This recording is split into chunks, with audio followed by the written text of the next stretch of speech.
अस्सलाम वालेकुम दोस्तों, उम्मीद है आप लोग बिल्कुल खैरियत से होंगे। और जैसा कि आप मेरे व्लॉग के टाइटल देखकर ही समझ गए होंगे कि आज इस व्लॉग में मैंने क्या किया है। तो यहाँ मैं ज़रा बच्चों की चीज़ें समेट रही थी कि एक तो समेट समेट के थक जाओ, पर इन लोग के जो ये फैलावा है ना, ये ख़त्म नहीं होता। तो मैंने ये ईद के बाद का पहला व्लॉग डाला है और काफ़ी लेट हो गया था। एक तो दिल नहीं करता था कि कुछ अपलोड करूँ या कुछ शूट करूँ, बस इसी वजह से करते करते करते करते बहुत लेट हो गया। तो मैंने सोचा कि चलो आज जो है ये व्लॉग जो है लाज़मी मैं अपलोड करूँगी। तो आज बस कुछ दिल कर रहा था कि हया के लिए कुछ कपड़े ही स्टिच कर लूँ। तो मेरे पास कट पीस पड़े थे, तो उसी में से मैंने कुछ इनोवेशन करने की कोशिश करी। तो मैं आपको वो दिखाती हूँ।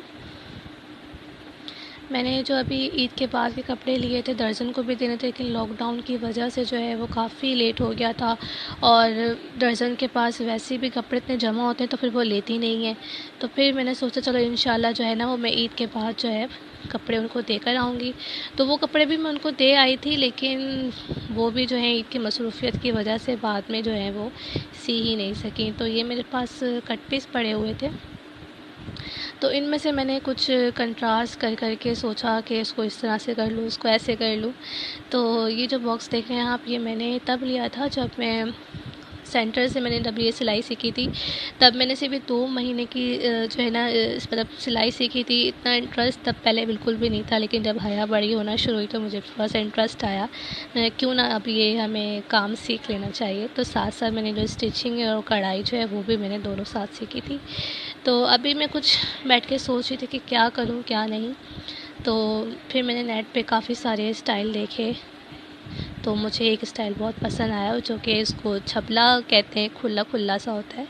तो मैंने सोचा चलो वही ट्राई करते हैं। अच्छा, वो टॉप टाइप था, मैंने टॉप टाइप भी बनाया, लेकिन सब ने कहा कि नहीं, थोड़ी सी इसकी लेंथ बड़ी होनी चाहिए। तो यहाँ मैं अपनी मशीन लेके बैठ गई बिल्कुल दर्जनों की तरह, लेकिन बड़ी मुश्किलों से ये काम हुआ था। इस मशीन ने भी जो है ना बीच में बहुत नखरे दिखाए थे काम करते करते भी। तो ये जो पर्पल जो पीस आप देख रहे हैं, ये मैंने फ्रिल के लिए जो है वो रखा था, और इसमें सिर्फ कंट्रास्ट करना था, पाइपिंग करनी थी। तो मैंने सोचा चले मैं इससे ही ये काम चला लूँगी। तो यहाँ मैंने जो है वो कपड़ा डबल फ़ोल्ड करके रख लिया था। तो यहाँ मैंने इसकी जो नेक की लंबाई और इसकी जो शोल्डर की लेंथ है वो मैंने ले ली थी, और आर्म होल की भी मैंने जो है ना वो मार्क लगा दिए थे। और ये बिल्कुल इसकी कोई फिटिंग नहीं थी, बिल्कुल सीधा सीधा सा इसको कट करना था। कट करने के बाद ये कुछ इस तरह से दिख रहा था।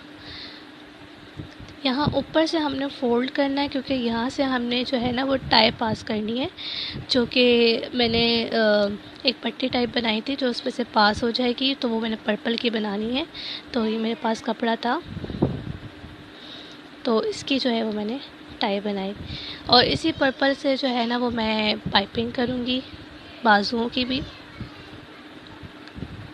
अच्छा, इसमें भी बहुत सारे मसले हुए थे। पहले मैं सोच रही थी कि मैं जो है ना इसका शॉर्ट बना लूँगी, जैसे कि शॉर्ट होता है लड़कियों का, लेकिन फिर मुझे जो है सिलाई जो मैंने सेंटर में से लगाई उसे वापसी खोलना भी पड़ा, क्योंकि मुझे इस पर दोबारा से जो है वो फ्रिल लगानी पड़ी थी लेंथ को लंबा करने के लिए। तो मैं बोलती हूँ कुछ जिनको लगता है सिलाई थोड़ा आसान काम है, तो हाँ जो एक्सपर्ट है उनके लिए तो बहुत ही है, लेकिन भाई बहुत टेढ़ा काम है सिलाई जो है वो। इसमें आपको फुल फोकस करना पड़ता है सिलाई के अंदर। और एक तो सबसे बड़ा जो इसमें मुश्किल काम होता है वो होता है वो धेड़ने वाला, जो कि मुझे बहुत बुरा लगता है। एक दफ़ा गलती हो जाए उसको फिर से वो धेड़ो, फिर सही करो। तो स्टार्टिंग में ये बहुत सारी जो मसले थे मैंने बहुत फेस किए, लेकिन ज़ाहिर है अगर कोई काम करेंगे उसमें मुश्किल ना आए तो ऐसा हो ही नहीं सकता। और वैसे एक चीज़ नोट की है, जिसमें इतना मसला पैदा होता है, जितने नखरे मशीन करती है वो चीज़ उतनी ही अच्छी बन के सामने आती है। और अल्हम्दुलिल्लाह जब मैंने बना ली तो ये बहुत अच्छी बनकर आई थी। तो यहाँ मैंने जो है चारों साइड पर मतलब पहले आगे और बैक पे, फ्रंट और बैक पे दोनों पे, तो मैंने जो है ना ये पर्पल से जो है पाइपिंग कर ली थी, एक साइड पे और दूसरी साइड पे भी। तो यहाँ मैं कर रही हूँ पाइपिंग। पाइपिंग करने के बाद इसको मैंने फ़ोल्ड करके यहाँ पे सिलाई लगा ली थी। तो हल्का से जो पर्पल इसका मतलब पट्टी नज़र आई, तो इससे लुक बहुत प्यारी आ रही थी इसकी।